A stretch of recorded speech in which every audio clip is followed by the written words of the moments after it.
12 ancient structures buried below. Tasmania. No one can explain something is buried beneath Tasmania. Not theories. Not speculation from fringe websites. Physical structures, underground chambers, formations carved or placed with an intention no living person has been able to fully explain. Tasmania sits at the edge of the known world, separated from mainland Australia by the Bass Strait, battered by the roaring 40s, and home to a wilderness so dense that entire valleys went undiscovered well into the 20th century. It is one of the last places on Earth where the ground beneath your feet has not been fully mapped, fully understood, or fully explained. And what explorers, researchers, and geologists have found beneath its surface has quietly rewritten what we think we know about this island and the people who lived here long before European settlers arrived. The academic papers are careful, the reports are measured, but the evidence, across 12 separate sites, points to the same uncomfortable conclusion. Someone was here, someone was building, and most of what they left behind is still buried, underfunded, and officially unexplained. Number 12. The Florentine Valley Chambers. Deep beneath the forest floor of the Florentine Valley in Tasmania's southwest, a system of interconnected chambers was discovered during a geotechnical survey in 2009. The survey team, working on behalf of a forestry contractor, expected to find bedrock. What they found instead were 3 sealed cavities, stretching more than 40 meters underground, with walls showing clear evidence of smoothing. Not erosion, not natural weathering. Something or someone had deliberately flattened and shaped the interior stone surfaces.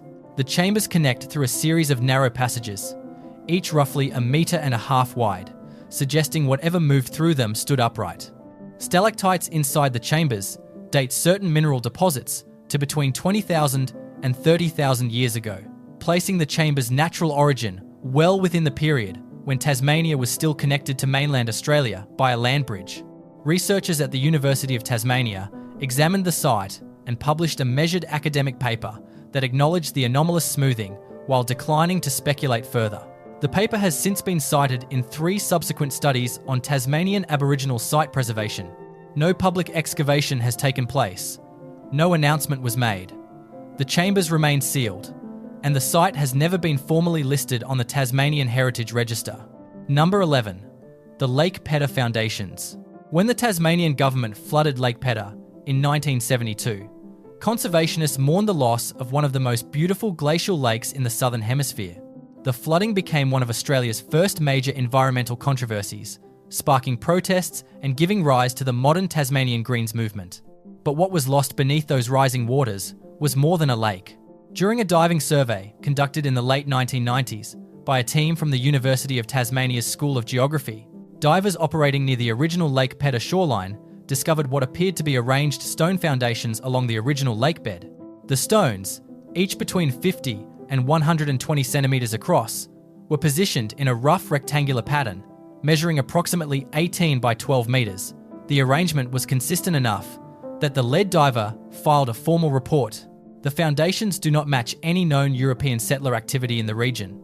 The area was never farmed, never homesteaded, never logged in a way requiring structural foundations. Tasmanian Aboriginal heritage representatives acknowledged that the southwestern Lake Country held deep cultural significance, but declined to elaborate on what, specifically, might lie beneath the water. The foundations remain submerged under roughly 8 meters of water. No follow-up excavation has been funded. Number 10. The Precipitous Bluff Galleries. Precipitous Bluff rises more than 1,000 meters above the New River Lagoon in Tasmania's far south. It is one of the most remote and physically demanding destinations in the entire country. Only a few hundred people attempt the route each year, and even fewer make it to the summit. Those who do describe a landscape that feels genuinely ancient.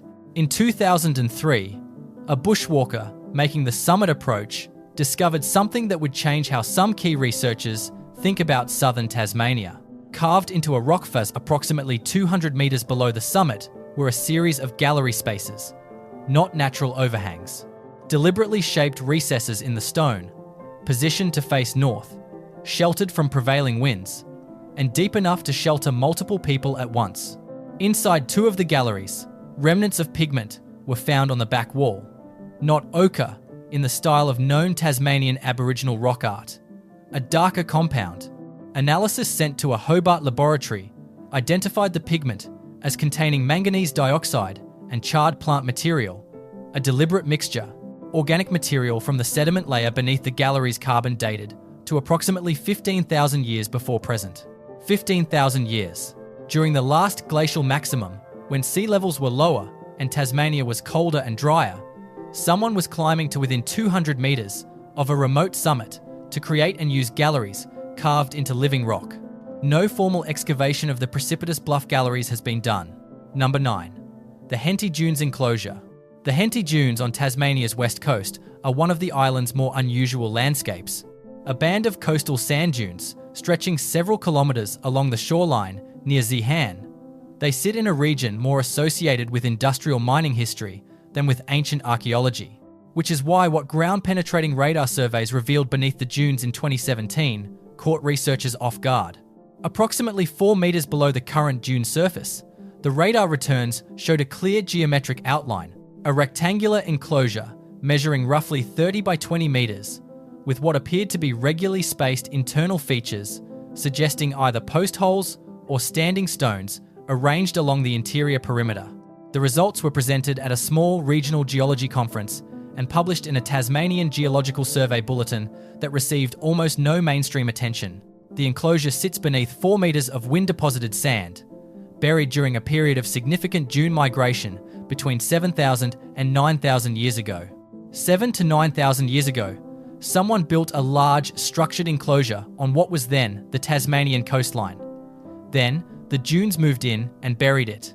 The structure remains there today, 4 metres below the sand, undisturbed and unexplored. Number 8. The Junee Cave extension. Junee Cave in the Mountfield National Park is well known.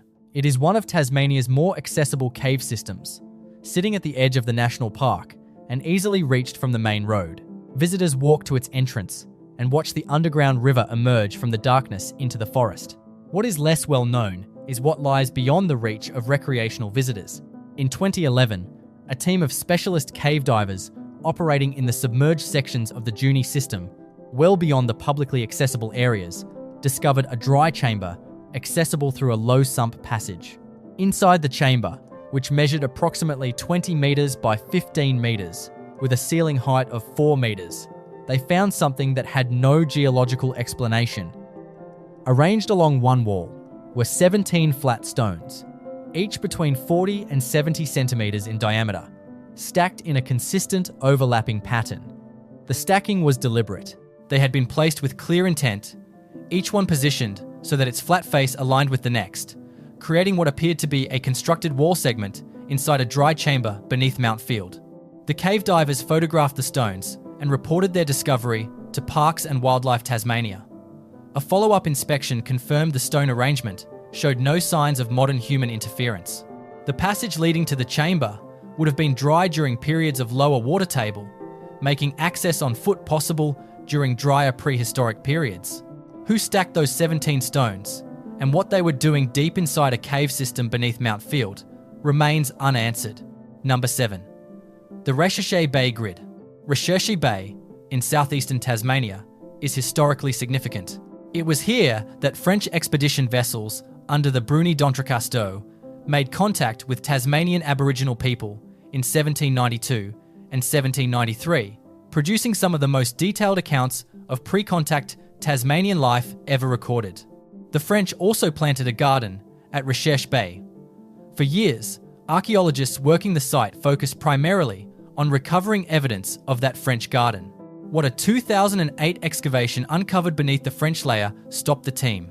Below the 18th century deposits, at a depth inconsistent with French activity, excavators found a systematic pattern of post holes cut into the subsoil. Dozens of them, arranged in a grid formation, covering an area of approximately 50 metres by 40 metres. The post holes were filled with compacted soil, significantly different in composition from the surrounding matrix, indicating deliberate backfilling after the posts were removed. The layout suggested a structure of considerable scale, not a simple shelter, something more organised, closer to what you would build if you intended a space to serve multiple simultaneous purposes. Carbon dating of charcoal recovered from the base of several post holes return dates ranging from 3,000 to 5,000 years before present. 3 to 5,000 years ago, someone was constructing a large multi-post structure at Recherche Bay, long before the French arrived, long before European contact of any kind. The full excavation report was submitted to the Tasmanian Heritage Council. A summary was published. The wider implications have not been explored in any subsequent funded research. Number 6. The Ida Bay Quarry Tunnels. Ida Bay, in southern Tasmania, was the site of limestone quarrying operations from the late 19th century through much of the 20th century. The Ida Bay Railway, a narrow gauge line built to transport limestone from the quarry to the coast, is now a tourist attraction. But beneath the known quarry workings, in sections of the limestone karst system that predate any industrial activity, a series of tunnels were documented in the 1980s by a caving group from Hobart. These tunnels were not natural. Their cross-sections were too consistent. Natural cave passages in karst systems are irregular, shaped by the random dissolution of limestone along fracture lines. These passages had near-perfect arched profiles, consistent width, and in several places showed evidence of tool marks in the stone. The caving group published a detailed report in the Speleospiel, the newsletter of the Southern Tasmanian Caverniers. They estimated the tunnels extended for at least 300 metres based on their survey. They noted that the tool marks were inconsistent with steel tools of the industrial era. The marks were shallow, wide, and showed a percussion pattern more consistent with stone or bone implements. Someone dug tunnels through limestone at Ida Bay using hand tools before European industrial activity ever reached the region. How long before and why remains completely unknown. Number 5. The Midlands Stone Alignment. The Tasmanian Midlands is flat agricultural country, a patchwork of paddocks and hedgerows stretching between Hobart and Launceston. It does not look like the kind of place where ancient mysteries survive. But, on a private farming property north of Oatlands, a stone alignment that has been sitting in a paddock for as long as anyone can remember was formally documented for the first time in 2014 by a heritage surveyor conducting work for an unrelated purpose. The alignment consists of 43 stones, ranging from half a metre to nearly 2 metres in height, arranged in two roughly parallel lines, extending approximately 80 metres across the paddock. Several of the stones are deeply embedded in the soil, suggesting they have been in place for a very long time. The spacing between the lines is consistent. The orientation of the alignment is precise, running on a bearing that the surveyor noted aligns with the winter solstice sunrise when standing at the southern end of the arrangement. A solar alignment, 43 stones, sitting in a Tasmanian paddock north of Oatlands, in full view of anyone who happened to be looking. No formal archaeological investigation has been conducted. The property is privately owned, and the landowners have not granted permission for excavation. Heritage Tasmania has the site on record. It has not been formally listed for protection. Number 4. The Tasman Peninsula Cave Complex. The Tasman Peninsula, east of Hobart, is famous for Port Arthur and for its dramatic coastal geology, including tessellated pavement, sea caves, and collapsed caverns known as blowholes. The coastal rock formations here are extraordinary and well documented. What is less documented is a cave complex on the inland face of one of the peninsula's larger ridges, accessed through a narrow entrance concealed in dense scrub that was reported to heritage authorities in 2006 by a land management officer conducting a fire hazard assessment in the area. Inside the main chamber of the complex, which the officer estimated was roughly 30 metres in diameter and 8 metres high at its apex, were 12 stone platforms arranged around the perimeter of the cave floor. Each platform consisted of flat stone slabs, laid in a slightly raised configuration. The platforms were of similar dimensions, roughly 2 metres by 1 metre. They were spaced at intervals that the officer described in his written report as too regular to be accidental. He photographed them and submitted the report. A follow-up visit was arranged for the following year. When the team arrived, the entrance could not be relocated in the dense scrub. The land management officer, who made the original discovery, had since left his position. His photographs were included in the file. His report sits in Heritage Authority records today. 12 stone platforms inside a 30-metre cave on the Tasman Peninsula. No confirmed coordinates. No formal investigation conducted. The entrance lost in the scrub. Number 3. The Gordon River Submerged Village. The Gordon River in southwest Tasmania is one of the wildest river systems in Australia. Its waters run dark, with tannins leached from the buttongrass plains, giving the river its characteristic near-black colour as it flows through some of the most intact temperate rainforest wilderness on the planet. In the 1990s, a survey team working upstream of the Gordon Dam for the Hydroelectric Corporation conducted sonar mapping of the riverbed in several deep sections. What the sonar returns showed, in one particular reach of the river, at a depth of between 12 and 18 metres, prompted the survey team to make a formal note in their report. A series of regular, angular features on the river floor, inconsistent with natural rock formation, inconsistent with any known European activity in the area, distributed across a zone approximately 120 metres long by 60 metres wide. The features suggested, the report noted with deliberate caution, the possible remnants of constructed elements. A submerged built environment on the Gordon River, in the middle of Tasmania's southwest wilderness. The sonar survey report was filed. The section describing the anomalous features was not followed up. No diving survey was ever commissioned. The Gordon River, in that stretch, runs dark and fast. The current makes diving complex and expensive, and a proper underwater archaeological investigation has never been funded. What the sonar found in the dark water of the Gordon River has never been explained. Number 2. The Weld Valley Underground Room. The Weld Valley in Tasmania's far south is old-growth forest country.